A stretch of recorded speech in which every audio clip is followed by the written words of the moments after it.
Tragedi Poso pertama kali meletus pada tanggal 25 Desember tahun 1998. Malam itu, ketika umat Kristen sedang merayakan Natal, terjadi perkelahian antar pemuda di kota Poso. Perkelahian ini awalnya hanya benturan receh, dipicu persoalan sepele yang sebenarnya bisa diselesaikan dengan damai. Namun suasana sosial yang sudah panas membuat insiden itu membesar tak terkendali. Kabar tentang perkelahian cepat menyebar dan ditambah isu yang dibumbui sentimen agama. Dalam sekejap, dua kelompok besar Muslim dan Kristen merasa saling diserang dan terancam. Bentrok pertama ini memakan 7 hingga 13 korban jiwa dari kedua belah pihak. Rumah-rumah terbakar dan banyak warga mengungsi. Perasaan takut dan marah meluas. Orang mulai membangun sekat berdasarkan identitas. Jalan-jalan di kota Poso mendadak sepi karena warga enggan melintas ke daerah lain yang dianggap wilayah kelompok berbeda. Aparat keamanan sempat turun tangan, tetapi kehadiran mereka belum cukup meredam kecurigaan yang semakin menebal. Di tengah kekacauan itu, kehidupan sehari-hari nyaris berhenti. Pedagang menutup toko, anak-anak tak berani bermain di jalan, dan malam hari diselimuti ketegangan. Setiap suara atau gerakan sekecil apapun bisa memicu kepanikan. Desas-desus berkembang menjadi rumor yang menakutkan, bahwa kelompok lain akan menyerang, membalas dendam, atau merusak rumah ibadah. Ketakutan ini membuat warga berusaha saling melindungi diri dengan membentuk kelompok-kelompok kecil, sementara koneksi sosial yang dulu akrab mulai putus. Situasi yang awalnya lokal dan kecil, kini mulai membentuk pola yang lebih besar. Masyarakat terbagi berdasarkan identitas agama, wilayah, dan kelompok sosial. Konflik yang seharusnya bisa diselesaikan dengan mediasi sederhana, kini terbakar karena akumulasi ketidakpercayaan, kecurigaan, dan dendam lama. Malam Natal yang seharusnya menjadi waktu damai dan sukacita, berubah menjadi awal dari tragedi panjang yang akan menandai sejarah Poso selama beberapa tahun berikutnya. Poso, sebuah wilayah di Sulawesi Tengah, pernah dikenal sebagai daerah yang tenang dan bersahaja. Di tanah itu, masyarakat hidup berdampingan dalam keberagaman. Ada Muslim, ada Kristen, ada pendatang, dan ada pula penduduk asli. Mereka berjualan di pasar yang sama, menanam padi di sawah bersebelahan, saling sapa di jalan, dan bekerja bersama di ladang. Sekilas, kehidupan tampak damai dan seimbang. Namun di balik harmoni itu, perlahan tumbuh ketimpangan yang lama tak tersentuh, seperti luka yang disembunyikan di balik senyum. Dari sisi ekonomi, luka itu sudah lama tumbuh di tanah Poso. Di kota, banyak pedagang Muslim pendatang dari Bugis, Gorontalo, dan Jawa yang hidupnya mulai mapan. Mereka menguasai pasar, transportasi, dan jalur perdagangan. Sementara di pedalaman, banyak warga Kristen Pamona yang hidup dari hasil kebun, sawah, dan hutan. Mereka bekerja keras, tapi uang lebih banyak berputar di kota, bukan di desa. Dari sinilah muncul rasa iri dan perasaan tertinggal. Orang kampung melihat kota makin makmur, tapi mereka sendiri tetap hidup pas-pasan. Namun di sisi lain, di wilayah pedalaman, orang Kristen justru lebih kuat secara sosial dan politik. Mereka banyak mengisi jabatan di pemerintahan desa, sekolah, dan lembaga lokal. Sementara warga Muslim yang tinggal di sana hanya minoritas kecil, kadang merasa tersisih, tidak punya pengaruh, dan harus ikut aturan di tempat yang bukan basis mereka. Maka lahirlah rasa tidak adil yang sama. Yang satu merasa kalah secara ekonomi, yang lain merasa kalah secara sosial. Ketimpangan ini berjalan diam-diam tanpa pernah diselesaikan. Di pasar orang melihat beda harga dan beda nasib. Di kantor, orang melihat beda posisi dan beda perlakuan. Perlahan tumbuh rasa curiga. Orang mulai melihat bukan lagi manusia, tapi kelompok. Dia orang kita, dan dia orang mereka. Inilah yang paling berbahaya, ketika tetangga mulai tampak seperti lawan. Dari sisi politik, situasinya tak kalah rumit. Memasuki akhir 90-an, angin reformasi membawa perubahan besar ke daerah-daerah. Jabatan di pemerintahan yang dulu tertutup mulai diperebutkan oleh banyak pihak. Di Poso, politik tiba-tiba berubah menjadi pertarungan identitas.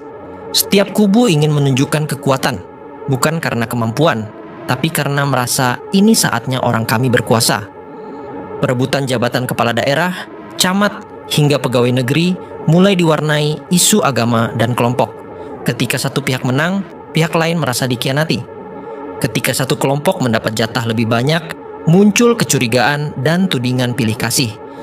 Pemerintah daerah yang seharusnya menenangkan keadaan justru tak cukup tegas dan sering dianggap berpihak.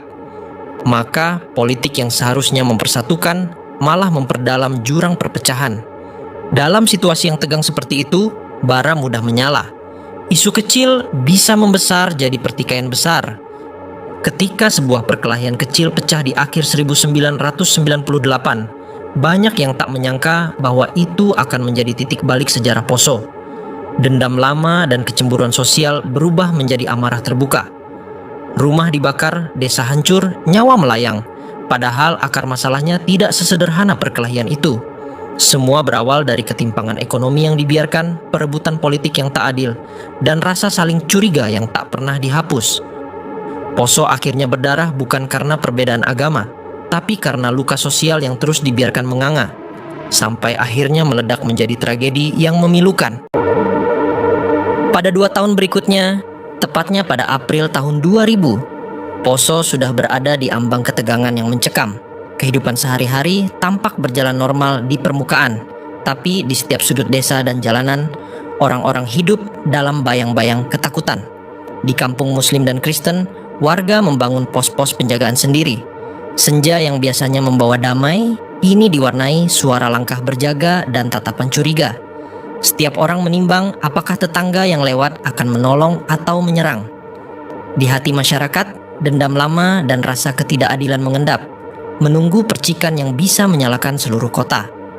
Percikan itu datang ketika beberapa desa Kristen di sekitar Poso kota, seperti Sepe dan Sintu Lembah, diserang.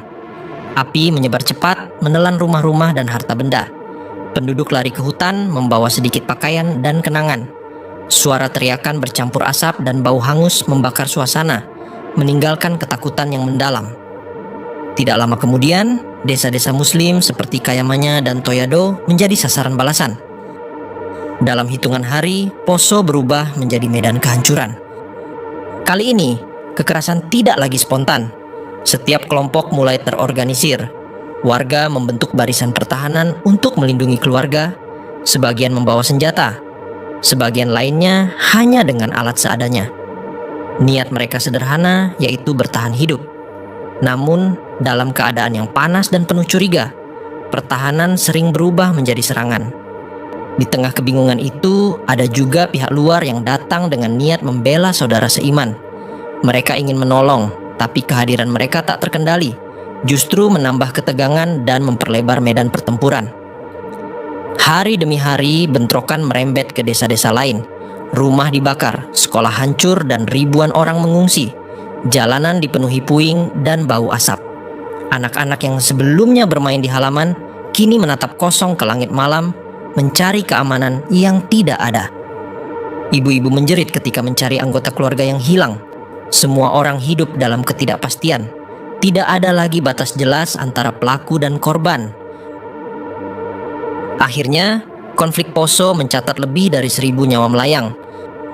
Dari jumlah itu, diperkirakan sekitar 600 di antara korban adalah Muslim, dan 400 lainnya adalah umat Kristen. Dalam konflik ini, ada wajah-wajah yang pernah tersenyum, keluarga yang pernah utuh, dan anak-anak yang pernah merajut mimpi. Mereka tewas bukan karena ingin berperang, tapi karena terseret arus kebencian yang terus membesar. Di tanah yang dulunya pernah subur dengan toleransi, kini berdiri makam-makam yang sunyi. Mereka diam, tapi setiap nisan seakan berbicara tentang betapa mahalnya harga perdamaian.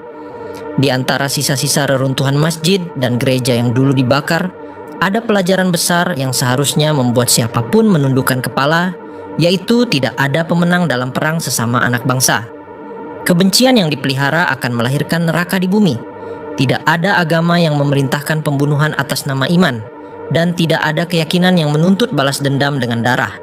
Poso menjadi saksi bahwa satu kata kasar bisa berubah menjadi peluru, satu isu bisa menjelma jadi api. Dan api itu, ketika menyala, tak lagi memilih siapa yang benar atau salah, tapi ia membakar semuanya.